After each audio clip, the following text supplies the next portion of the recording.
Hey, what's up guys? Welcome back once again। दोस्तों आज की कहानी जो एक्सप्लेन करने जा रहे हैं वो असल में एक बाप और बेटी की खूबसूरत रिश्ते को दर्शाई हुई कहानी है। हमें ये बताने की कोशिश करेगी कि कैसे बेटे के ऊपर बाप का साया होना आखिर क्यों इतना जरूरी होता है। कहानी की शुरुआत होती है डेविड नाम का लड़का जो कि अपनी हाई स्कूल के पेपर देकर अपने डैड के पास जा रहा है, जो कि मोंटाना में रहते हैं, जो शहर से काफी दूर है और उसकी चकाचौंध से भी। यहाँ पर काफी कम लोग रहते हैं और यहाँ पर डेविड के डैड रहते हैं, जो कि 10 साल पहले उसकी मॉम डैड का डिवोर्स हुआ था, जिस वजह से वो यहाँ पर शिफ्ट हो गए। और डेविड अपनी ही मॉम के साथ रहता है, लेकिन आज वो अपनी छुट्टियों को मनाने के लिए यहाँ पर आया है। लंबी फ्लाइट लेकर वो मोंटाना लैंड करता है, लेकिन यहाँ पर भी उसे कई घंटे वेट करना पड़ता है क्योंकि उसके डैड लेने आने वाले थे, जो कि अभी तक आए नहीं थे।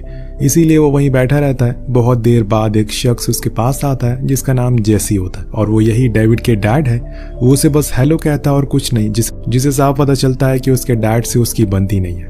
वो यहाँ पर बस जबरदस्ती भेजा गया है। खैर, अब दोनों ही कार से घर की ओर जाते हैं। बीच रास्ते में डेविड बाहर देखता है उस जगह को जो पूरी तरह से बर्फ से ढकी हुई है। उसे इस जगह के बारे में कुछ भी नहीं पता। वो हमेशा से शहर में रहा है, इसीलिए उसके डैड चाहते हैं कि वो अब धीरे धीरे करके यहाँ पर रहना सीखे, यहाँ पर सरवाइव करना सीखे और सबसे बड़ी बात शिकार करना सीखे। लेकिन जब इस बारे में डेविड को पता चलता है तो वो ज्यादा खुश नहीं होता क्योंकि उसे इन सब चीजों में कोई दिलचस्पी नहीं है। लेकिन जेसी ने मन बना लिया है कि वो अब इस पूरे वेकेशन में उसे शिकार करना सिखाएगा। बीच रास्ते में उनकी थोड़ी मोड़ी बातें भी होती है जिसमें वो उसकी मॉम के बारे में पूछते हैं। वो कहता है कि उन्होंने तुम्हें यहाँ कैसे भेज दिया, तो वो कहता है कि मैंने ही उन्हें बोला था कि मुझे डैड के पास जाना है, लेकिन आपने तो मेरी सारी एक्सपेक्टेशन खराब कर दी। वो सॉरी बोलता है और फिर बताता है कि तुम्हें मैं यहाँ पर कुछ ऐसी चीजों के बारे में बताऊंगा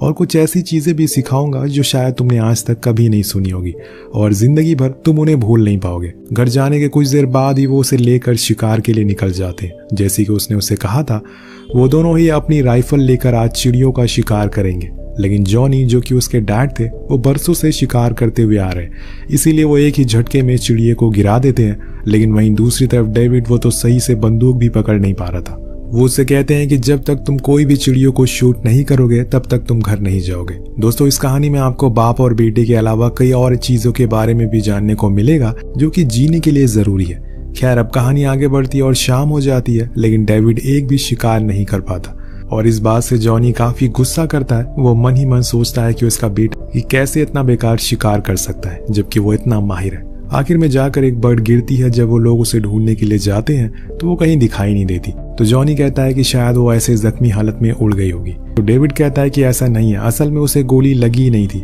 यहाँ पर जॉनी अपने बेटे का मोराल डाउन ना करना चाहता था, इसीलिए वो झूठ कहता है कि वो उड़ गई।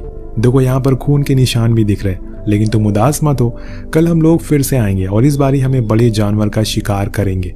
इसके बाद दोनों घर चले जाते हैं। यहाँ पर जॉनी भले ही स्ट्रिक्ट है, लेकिन वो अपने बेटे की केयर करता है। उसे ये अच्छे से पता है कि शिकार करना सीखने में उसे समय लगेगा। अब रात में खाने के बाद डेविड कहता है कि घर में बहुत सारी फोटोज लगी हुई है। वो असल में उसके दादाजी की थी। वो एक माहिर शिकारी थे। जॉनी बताता है कि उसने जो कुछ भी सीखा है अपने डैड से सीखा है। मैं उन्हें बहुत मिस करता हूँ। मेरा भी तुम्हारे जैसा ड्रीम थे कि शहर में जाकर पढ़ाई करूँ, लेकिन मेरे डैड ने मुझे यहाँ पर सर्वाइव करना सिखाया। उन्होंने मुझे इस जगह की अहमियत बताई। तुम्हें पता है, जब मैं तुम्हारी उम्र का था तब मैंने पहली बार एक डियर का शिकार किया था, जिससे मैं बहुत खुश था। उस दिन मेरे डैड ने मुझे एक राइफल गिफ्ट करी थी, जिसको मैंने आज तक संभाल कर रखा है। चलो अब जल्दी से सो जाओ, कल हमें बड़े शिकार के लिए थोड़ी दूर पर जाना है।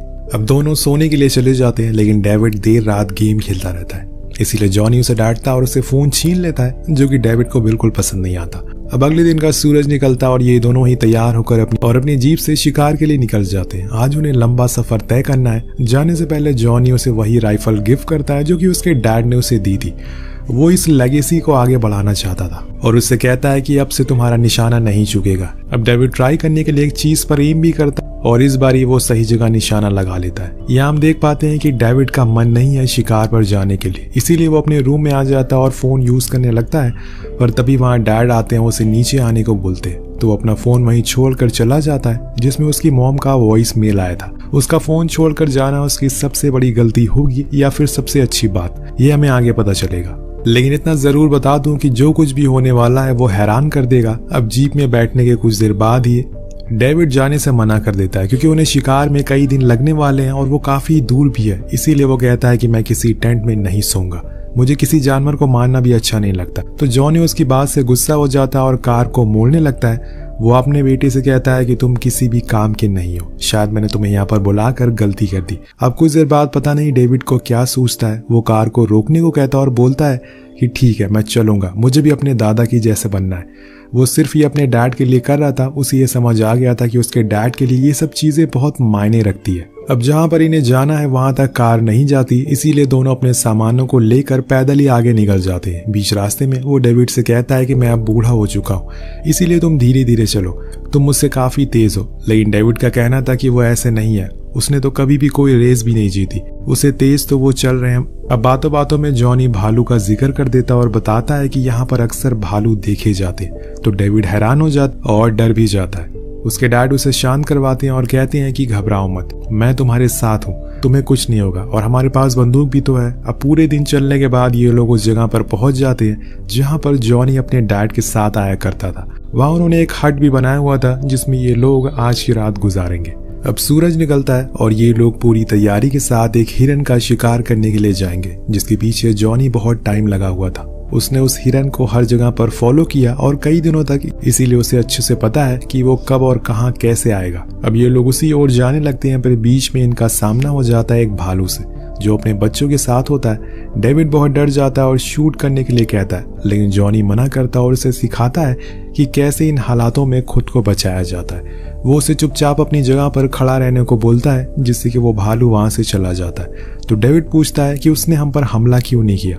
तो उसके डैड बताते हैं कि वो अपने बच्चे के सामने किसी को मारना नहीं चाहता, इसीलिए उसने ऐसा नहीं किया। उसे अच्छे से पता है कि हम उसके सामने खड़े हैं। फाइनली ये लोग उस जगह पर पहुंचते हैं और इंतजार में बैठ जाते हैं। जॉनी को अच्छे से पता था कि वो किस टाइम आएगा, लेकिन ऐसा होता नहीं है। वो शाम तक इंतजार करते रहते हैं, लेकिन वो हिरन वहां नहीं आता। अब वो लोग कुछ दूरी पर जाते हैं, वहां उन्हें वो हिरन एक लेक में मरा हुआ मिलता है। जॉनी ये देखकर बहुत गुस्से में आ जाता क्योंकि इसे किसी नौसिखिए ने मारा था, इसीलिए वो भागते हुए यहाँ पर आया है और कई दिन तक यहाँ पर तड़पता रहा। फिर जाकर उसकी मौत हो गई। उन लोगों को बहुत गालियां भी देता है जो बेमतलब का शिकार करते हैं।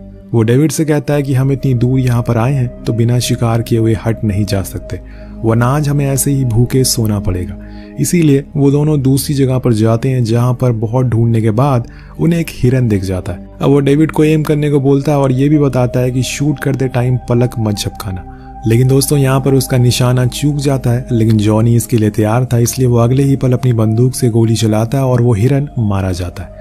इसके बाद वो हिरन के पास जाते हैं, लेकिन यहाँ जॉनी अपने बेटे को कुछ कहता नहीं है, बल्कि उसे अब वो ये सिखाने की कोशिश करता है कि कैसे हमें शिकार करने के बाद बड़े जानवरों को अपने घर तक ले जाना होता है। लेकिन वो इस हिरन का मीट को देखते ही उल्टियां करना शुरू कर देता है और वहां से दूर हो जाता है।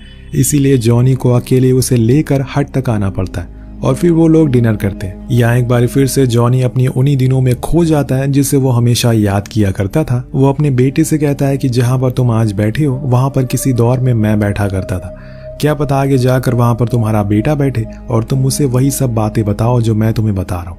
डेविड हंसने लगता और अपने डैड से उस दिन के बारे में पूछता है जब उन्होंने पहली बार ही शिकार किया था।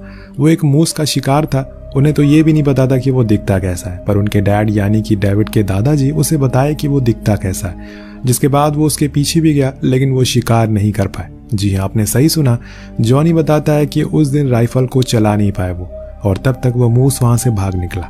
वो डेविड को ये भी बताते हैं कि जिस दिन उसके दादी जी की मौत हो गई, उस दिन के बाद से उसके दादाजी चुपचाप रहने लग गए और उन्होंने शिकार करना भी छोड़ दिया। उन्हें ऐसा देखकर वो बहुत परेशान रहने लगा था। अब रात गुजर जाती है और उनकी ये कहानी सुनते सुनते डेविड सो जाता है, इसीलिए वो भी सो जाते हैं। ऐसे ही फिर एक और दिन की शुरुआत होती है। आज इन्हें अपने कल वाले शिकार को लेकर आना है, जो कि वहीं उन्होंने छुपा दिया था। पर आज बर्फ गिर रही है और ठंड भी बहुत ज्यादा है, पर इन्हें ये करना ही है, वरना वो खराब हो जाएगा और इससे वहां बीमारी भी फैल सकती है। पर बीच में इन्हें कुछ ऐसा दिखता है जिसे दोनों ही डर जाते हैं। वहां पर असल में उसी भालू का एक बच्चा मरा हुआ मिलता है, जिसको किसी ने शूट करा था। हर तरफ उसका ही खून गिरा पड़ा था। इसलिए जॉनी कहता है कि हमें चौकन्ना रहना होगा।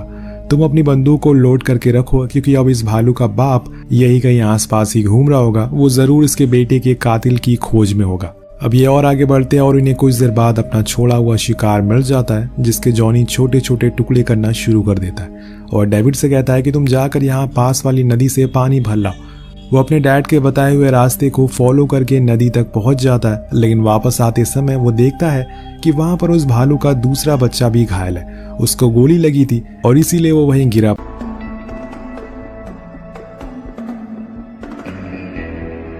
पड़ा था। डेविड अभी छोटा है इसलिए उस पर उसे दया आ जाती है। वो उसे पानी पिलाने के लिए उसके पास में जाता है, लेकिन दोस्तों यहाँ पर वो उसे देखकर वो भालू उसे पागल हो जाता है। उसके ही हाथ को पूरी तरह से काट लेता और वहां से भाग जाता है। डेविड दर्द के मारे चिल्लाना शुरू कर देता और पास में ही मांस के टुकड़े कर रहा जॉनी, जो कि उसकी आवाज सुन लेता, उसे पता चल जाता है कि कुछ न कुछ गड़बड़ हुई है। वो भागते हुए पहले तो नदी के पास जाता है और उसके पास पहुंच जाता है तो देखता है कि वो तो घायल हुआ पड़ा है, उनके हाथ से लगातार खून बह रहा है। इसीलिए वो अपने बेटे को लेकर एक पेड़ के पास जाता और उसे ऊपर चढ़ने को बोलता है, पर डेविड चढ़ नहीं पाता। वो उसकी मदद करता और फिर उसकी बंदूक देता है, लेकिन दोस्तों यहाँ पर डेविड बंदूक को पकड़ नहीं पाता क्योंकि उसका पूरा हाथ जख्मी था और वो बंदूक पहले से लोड भी थी। इसीलिए जैसे ही वो उसे होल्ड करता है, ट्रिगर दब जाता है और गोली जाकर लगती है जॉनी को।